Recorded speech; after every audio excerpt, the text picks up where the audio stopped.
From the Newstalk ZB newsroom, this is Newsfix. In this update, Australian Prime Minister Anthony Albanese has flagged a trip to Washington to discuss tariffs with Donald Trump in person if he wins next month's election.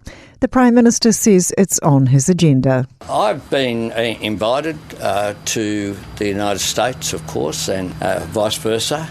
I will go as soon as possible, but I make this point as well. I'm not getting ahead of myself here. The first visit that I want to make after the election is to Government House.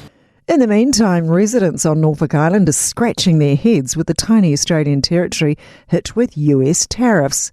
The island has no trade relations with the US and its main source of income is tourism.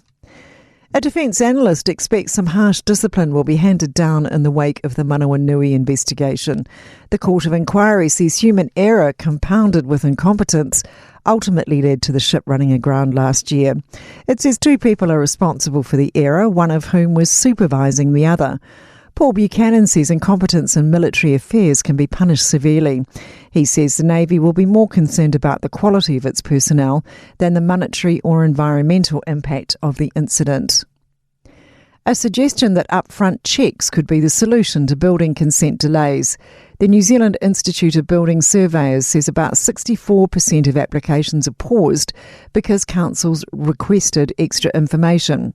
President David Clifton says bringing in surveyors earlier could help prevent those mistakes before projects land on the council's desks. He says while there's an upfront cost, the investment pays off quickly. We think in the long term of the consent and delays on site, that should be paid back quite quickly. And the first trailer for the Naked Gun reboot has dropped. Liam Neeson stepping into Leslie Nielsen's shoes as the son of the blundering detective. Who are you? Frank Drebin, Police Squad. The new version. That's news. In sport, Moana Pacifica captain Adi Savia has outlined this week's balance between celebrating his side's historic Super Rugby win over the Crusaders and staying focused on this afternoon's clash against the Waratahs in Albany. Moana picked up their second win of the season by stunning the Crusaders in Christchurch, their first victory over the franchise.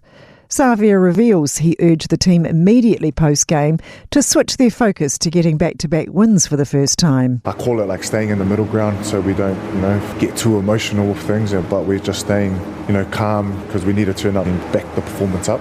Kick-offs at 2:05, live commentary on Gold Sport and iHeartRadio.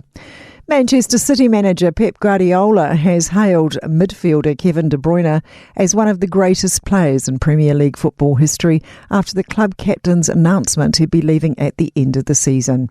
That's sport. I'm Sandy Hodge.